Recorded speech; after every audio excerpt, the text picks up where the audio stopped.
Hello friend, आज हम लोग जो बीए पार्ट 1 का जो सेकंड बुक है वो है इंडियन पॉलिटिकल थॉट, भारतीय राजनीतिक चिंतन। उसको आज हम लोग स्टार्ट कर रहे हैं। तो आज का पहला चैप्टर जो हमारा है वो है हमारे चैप्टर का नाम है भारतीय राजनीतिक चिंतन के source of Indian political thought. तो देखते हैं इसमें क्या है। पहला जो ये थॉट दिया हुआ है वो है सीसी मैक्सी का। क्या कहते हैं ये कि भारत की प्राचीनता के कारण हमें इस तथ्य को नहीं भुला दिया जाना चाहिए कि भारत का राजनीतिक इतिहास यूरोप की तुलना में अधिक प्राचीन है तथा वह राजनीतिक विचारों की दृष्टि से भी निष्पन्न नहीं है। इस बात पर विश्वास करना कठिन हो जाता है कि दीर्घकालीन निरंतरता, व्यापकता और अनेक विद्वानों वाले इस राजनीतिक प्रक्रियाओं में ने किसी राजनीतिक चिंतन को जन्म नहीं दिया हुआ। ये किसका थॉट है? ये सीसी मैक्सी का थॉट है। हम लोग को भी पता है कि हमारे प्राचीन भारत में बहुत सारे समाज सुधारक तथा राजनीतिज्ञ हों। अर्थशास्त्र के जनक कौटिल्य बहुत बड़े राजनीतिज्ञ थे। उसके बाद स्वामी दयानंद सरस्वती बहुत बड़े समाज सुधारक हुए। स्वामी विवेकानंद बहुत बड़े चिंतक और बहुत बड़े ज्ञानी थे। तो ऐसा नहीं है कि उस समय हमारे इंडिया में भी कोई मतलब प्राचीन भारत में बहुत बड़े अच्छे राजनीतिज्ञ नहीं थे। हमारे भारत में भी बहुत अच्छे राजनीतिज्ञ थे। पाश्चात्य विद्वानों द्वारा इस धारणा का प्रतिपादन किया गया कि भारत प्राचीन काल में भारतीयों की दृष्टि धर्मशास्त्र तथा अध्यात्मवाद पर केंद्रित थी और भारतीय दर्शन में राजनीतिक चिंतन का अभाव था। ये कहा गया। मैक्स मुलर, प्रोफेसर ब्लूमफील्ड और डनिन जैसे विद्वानों द्वारा यह भ्रांत धारणा विकसित की गई कि भारत हिंदू साहित्य संदिग्ध आदर्शवाद, अव्यवहारिक राष्ट्रवाद और प्रलौकिक मूर्खता बातों के अतिरिक्त कुछ और नहीं है। तो वो विदेशी सब जो आया था उनके द्वारा मतलब ये भ्रम फैलाया गया था कि हिंदू जो है, हिंदू साहित्य वो सिर्फ संदिग्ध आदर्शवाद है, अव्यवहारिक राष्ट्रवाद है। क्या है? संदिग्ध राष्ट्रवाद, अव्यवहारिक रहस्यवाद और प्रलौकिक मूर्खतापूर्ण बातों के अलावा और कुछ नहीं है। वो ये किसका कहना था? विदेशी जो आए थे ना इंडिया में, उन लोगों का कहना था कि जो हमारे जो मनुस्मृति है या हमारे जो शास्त्र थे वो सब कुछ नहीं है, उसमें से मूर्खपूर्ण बातें लिखी हुई है। लेकिन ऐसा नहीं है, हम लोगों को पता है कि उसमें बहुत सारे अच्छी बातें लिखी हुई हैं।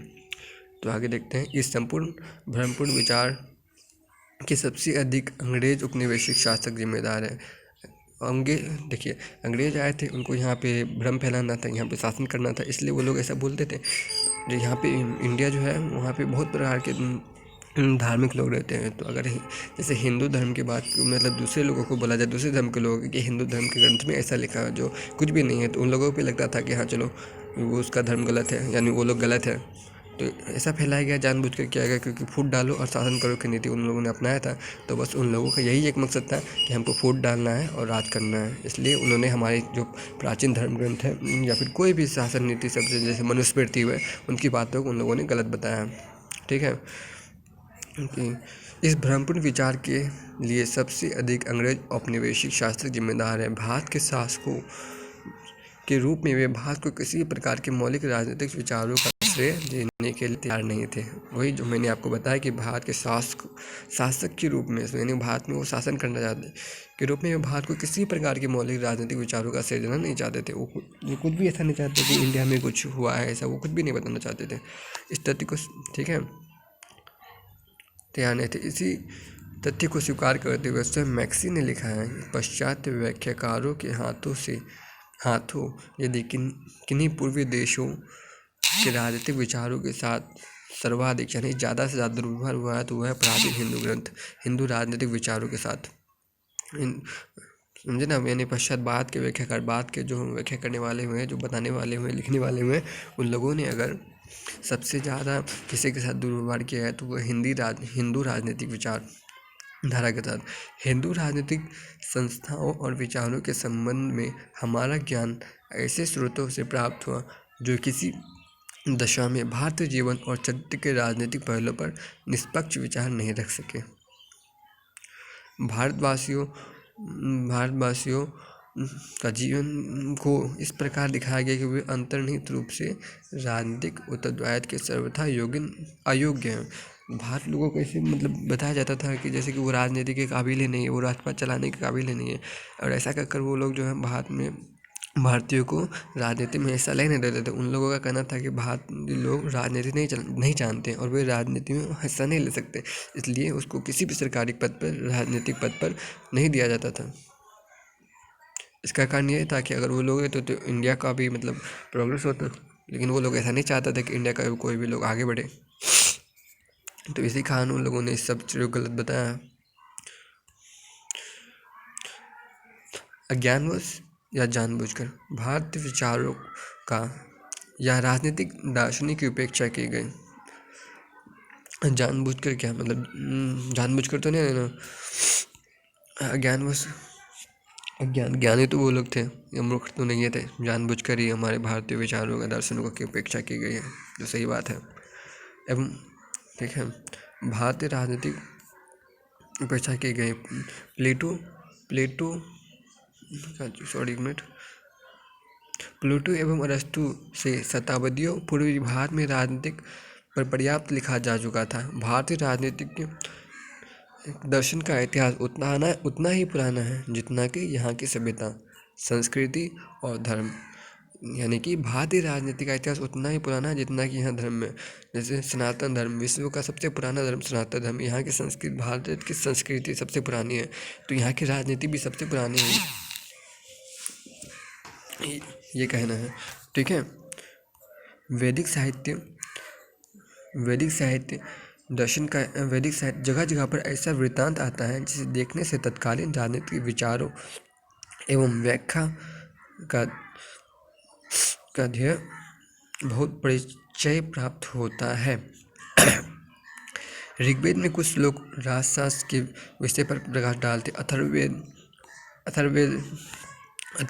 में कहा गया है कि सॉरी एक मिनट पहले हम लोग कहाँ थे, यहाँ थोड़ा मिस हो गया है एक लाइन, उसको हम लोग डिस्कस करते हैं कि ऋग्वेद में कुछ लोग राजशास्त्र के विषय पर प्रकाश डालते हैं।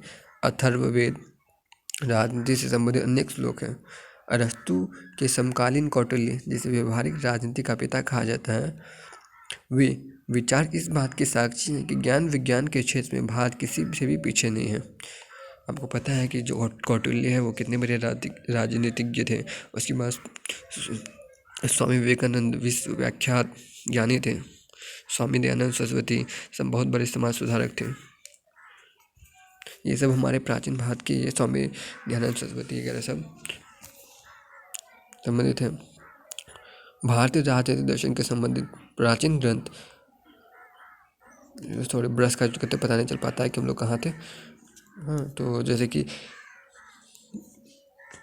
भारतीय राजनीतिक दर्शन के संबंध, भारतीय राजनीतिक दर्शन से अभी हम लोग इस पॉइंट पे हैं, यहाँ से देख रहे हैं इस पॉइंट, इसको डिस्कशन कर रहे हैं कि भारतीय राजनीतिक दर्शन से संबंधित प्राचीन ग्रंथ परिस्थितियों के उतार चढ़ाव एवं साथ साथ अपना अस्तित्व खो बैठे, किंतु इसका अर्थ यह नहीं समझना चाहिए कि प्राचीन चिंतन की और विचारकों एवं लेखकों को ध्यान नहीं गया था।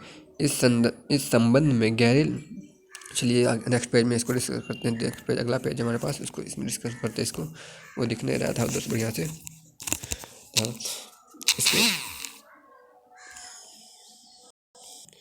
अज्ञानवश या वो लाइन हम लोग को उसमें ठीक से नहीं दिखा था, हम लोग एक बार फिर से इसको डिस्कस कर लेते हैं कि अज्ञानवश या जानबूझकर, अज्ञानवश तो नहीं, जानबूझकर ही भारतीय विचारकों या राजनीतिक दर्शन, और एक मिनट कुछ हो गया, जानबूझकर ही किया गया है। भारतीय विचारकों या राजनीतिक दार्शनिक की उपेक्षा की गई है। प्लेटो एवं अरस्तु से शताब्दियों पूर्व भारत में राजनीति शास्त्र पर पर्याप्त लिखा जा चुका था। भारतीय राजनीतिक दर्शन का इतिहास उतना ही पुराना है जितना कि यहाँ की सभ्यता और संस्कृति है, और धर्म भी। वैदिक साहित्य में जगह जगह पर ऐसा वृत्तांत आता है जिसे देखने से तत्कालीन राजनीतिक विचारों एवं व्यवस्था का थोड़ा बहुत परिचय प्राप्त होता है। ऋग्वेद में कुछ लोग राजशास्त्र के विषय पर प्रकाश डालते हैं। अथर्ववेद में राजनीति से संबंधित अनेक श्लोक हैं। अरस्तु के समकालीन कौटिल्य, जिस समय और अरस्तु थे यूरोप में, उस समय इंडिया में क्या थे, कौटिल्य थे, जिसे व्यवहारिक राजनीति का पिता कहा जाता है और अर्थशास्त्र का भी पिता कहा जाता है। अर्थशास्त्र का पिता किसे कहा जाता है, कौटिल्य को। कोई चाणक्य नीति, कौटिल्य यानी चाणक्य। अरस्तु समकालीन को जिसे व्यवहार राजनीति का पिता कहा जाता है कि विचार इस बात के साक्षी हैं कि ज्ञान विज्ञान के क्षेत्र में भारत किसी से भी पीछे नहीं था। वो तो जानबूझकर पीछे दिखाया गया कि भारतीय पीछे हैं, भारतीय मूर्ख हैं, भारतीय लोगों को कुछ नहीं आता, लेकिन ऐसा बिल्कुल भी नहीं था। उस समय भी हमारे बहुत बड़े बड़े साइंटिस्ट हुए हैं, वैज्ञानिक हुए हैं। कल ठीक है, उसको देख लिए हम लोग। नेता भारतीय राजनीतिक दर्शन से संबंधित प्राचीन ग्रंथ परिस्थितियों के उतार चढ़ाव एवं इतिहास की मोड़ों के साथ अपना अस्तित्व खो बैठे, किंतु इसका अर्थ यह नहीं समझना चाहिए कि प्राचीन भारत में राजनीतिक चिंतन और विचारकों एवं लेखकों का ध्यान नहीं गया था। इस संबंध में गैरिल ने लिखा, भारत में राजनीतिक विचारों का काफ़ी विकास हो सका। राजनीतिक दर्शन को ज्ञान का एक पृथक शाखा माना गया।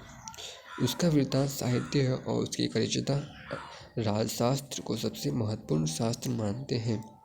मैक्सी के शब्दों में हमें यह नहीं भूलना चाहिए कि भारत का राजनीतिक इतिहास यूरोप के इतिहास से अधिक प्राचीन है और राजनीतिक विचारों की दृष्टि में भी निष्फल नहीं है। देखिए इसी चीज़ को यहाँ पे ऊपर में जो लिखा हुआ था उसको इंग्लिश में नीचे लिखा हो गया है, the insuring dependence of India should not therefore blind us to fact that the political history of India is more ancient than that of Europe and not unfruitful in political ideas. It would seem incredible that such long continuity, far-reaching and widely diverse process. यहाँ पे क्या लिखा है इसको मिटा दिया, लिख नहीं रहा है थोड़ा, इसको देख लेते क्या कुछ लिखा हुआ है यहाँ पे। Should produce no political thought, ये किसका थॉट है, ये सीसी मैक्सी, पॉलिटिकल स्पेस। ठीक है, अब हम लोग दूसरा चैप्टर करते हैं, देखते हैं। दर्शन और संस्कृति का व्यवस्थित अध्ययन बहुत विलंब से 18वीं शताब्दी के अंतिम वर्षों में ही आरंभ हो गया था। 1784 में ऑक्सफोर्ड विश्वविद्यालय के कुछ आचार्यों की पहल से बंगाल में जिस एशियाटिक सोसाइटी की स्थापना हुई वह इस दशा में एक परिवर्तन बिंदु बन गए थे। इसका कारण साहित्य पूंजीवाद का उदय एवं इसके साथ साथ विज्ञान एवं संस्कृति के ज्ञान से प्रेरित ज्ञान पिपासा थी। कदाचित ब्रिटिश शासकों के हितों ने भी इस आवश्यक माना बताया। वे अपना सत्ता को सुदृढ़ करने के लिए भारत की परंपराओं और उसके इतिहास का परिचय प्राप्त करना चाहते थे, इसलिए उन्होंने क्या कह दिया कि उन लोगों को भी भारत के इतिहास के बारे में जानने में इंटरेस्ट था। उन लोगों में बहुत सारे विद्वान हुए थे, इसलिए उन्होंने हमारे मनुस्मृति या बहुत सारे ग्रंथ रामायण महाभारत उन लोगों को इंग्लिश में ट्रांसलेट करके फिर पढ़ा उन लोगों को। 19वीं शताब्दी में के आरंभ में दर्शन और धर्म के बहुत से प्राचीन ग्रंथों का संस्कृत से अंग्रेजी तथा अन्य यूरोपीय भाषाओं में अनुवाद किया गया। ये जो हमारे धर्म ग्रंथ थे, फिर मनुस्मृति थे, उन लोगों को अंग्रेजी भाषा में और यूरोपीय भाषा में ट्रांसलेट किया गया, क्योंकि उन लोगों को तो हिंदी संस्कृत उतने अच्छे से आता नहीं था, इसलिए उन लोगों को ट्रांसलेट करना पड़ा। तदनंतर भारतीय दर्शन और धर्म तथा प्राचीन भारत की भिन्न भिन्न दार्शनिक प्रणालियों पर कुछ महत्वपूर्ण मौलिक ग्रंथ रचे गए हैं। इन ग्रंथों ने बहुत से भारतीय बुद्धिजीवियों की रुचि को अपने देश के इतिहास के प्रति उन्मुख किया। 20वीं शताब्दी के पूर्वार्ध में भारतीय विद्वानों ने भारतीय दर्शन पर बड़ी संख्या में पुस्तकें लिखी। इसमें हमें मनु से महात्मा गांधी तक भारत के राजनीतिक चिंतन और विचारधारा की एक अनवरत परंपरा मिलती है। ठीक है, वो हमारा एक टॉपिक कंप्लीट हो गया। दूसरा टॉपिक हमारा है क्या, दूसरा टॉपिक भारतीय प्राचीन भारत में राजदर्शन। प्राचीन भारत में राजदर्शन विविध नाम, इसमें हम लोग बहुत सारे डिस्कस करेंगे। राजधर्म क्या होता है, वो ये सब का डिस्कशन करेंगे। बहुत सारे अलग अलग, जैसे महाभारत में राजधर्म को कुछ और कहा जाता था, तो उन सारे चीज़ों के बारे में हम लोग डिस्कशन करेंगे। तो चलिए देखते हैं क्या है कि प्राचीन भारत में राजदर्शन विविध नाम, क्या क्या नाम था, अलग अलग प्रकार के नाम। हमारे अध्ययन विषय को प्राचीन भारत, चलिए दूसरा स्लाइड में जाते हैं हम लोग। दूसरे स्लाइड में मैंने इसको करके रखा हुआ है,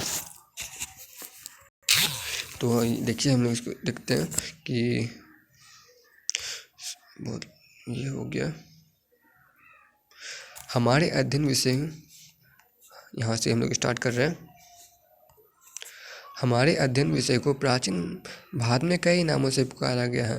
प्राचीन भारत में इसे राजधर्म, दंड नीति, नीतिशास्त्र और अर्थशास्त्र आदि नामों से संबोधित किया गया है। हमारे भारत के जो राजधर्म है ना, उनको बहुत तरह से जाना जाता है। इंग्लैंड में उसको कुछ और कहा जाता था, यूरोप में कुछ और कहा जाता था, हर जगह अलग अलग नाम से जाना जाता था।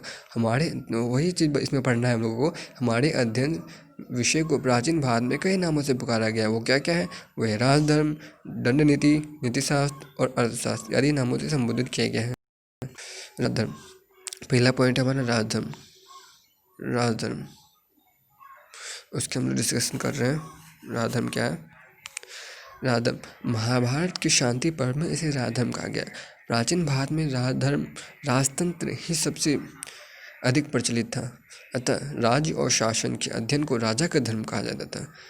यानी राजा जो बोल देता है वही उसका शासन है। राजा के बात ही कानून है, राजा का बात ही उस समय कानून हुआ करता था, और राजा जो बना दिया वही धर्म है। राजधर्म के में राजा के सभी कर्तव्य और शासन संबंधित बातें सम्मिलित की गई थी। सभी विद्याएं राजधर्म में ही आती है। ठीक है, वो था हमारा उस महाभारत के समय का। पहला हो गया राजधर्म, दूसरा दंड नीति। दंड नीति को प्राचीन भारत में प्रशासन का शास्त्र समझा गया, जिसका संबंध शासन के कार्यों अथवा शासन तंत्र से रहा। दंड नीति में दंड नीति को प्राचीन भारत में प्रशासन का शास्त्र यानी दंड नीति। शासन प्रशासन होता है, कैसे काम करता है दंड नीति, वही दंड नीति यहाँ है। दंड नीति को प्राचीन भारत में प्रशासन का शास्त्र समझा गया, जिसका संबंध शासन के कार्यों अथवा शासन तंत्र से रहा। कौटिल्य के मतानुसार मनु, बृहस्पति और शुक्राचार्य द्वारा मान्य चार नीति राजनीति है। भारतीय विचारक बहुत पहले से ही संप्रभुता को राज्य का आधार मानते थे। उनके अनुसार बल प्रयोग या दंड के बिना कोई राज्य कायम नहीं रखा जा सकता। कौटिल्य के संबंध उन सभी साधनों से है जिनके वस्तुओं का अर्जन, रक्षण, वृद्धि और वितरण किया जा सके। डॉक्टर जायसवाल ने दंड नीति को सरकार के सिद्धांत कहा है। राज्य के दंड के इन नियमों के प्रमाण स्वरूप शासकों के कार्यों तथा समाज में के कल्याण का वर्णन करने वाले शासक के नाम से जाना गया है। ठीक है, तो दंड नीति बहुत ज़रूरी है। मतलब कोई आदमी अगर गलत काम करता है तो उसको दंड देना बहुत ज़रूरी होता है। अगर वो ऐसा नहीं किया जाता है तो वो फिर गलत रास्तों पर चढ़ने लगते हैं, और राजा का जो शासन, राजा का कोई वैल्यू नहीं रह जाएगा। अगर कोई कानून को नहीं मानेगा तो क्या पुलिस जो है, या जैसे कानून है किस लिए बनाया गया, उसके अंतर रह के आदमी को काम करना पड़ता है। अगर ऐसा नहीं हुआ तो कानून का कोई वैल्यू नहीं है। ठीक है, तो हम लोग आगे डिस्कशन करेंगे। ठीक है, तब तक के लिए धन्यवाद। अगर आप लोगों को अच्छा लगा है तो इसे लाइक सब्सक्राइब कर लीजिएगा, और पार्ट 2 का वेट कीजिए। हम लोग पार्ट 2 में सारे और डिस्कशन करेंगे। ठीक है, चलते हैं, गुड बाय।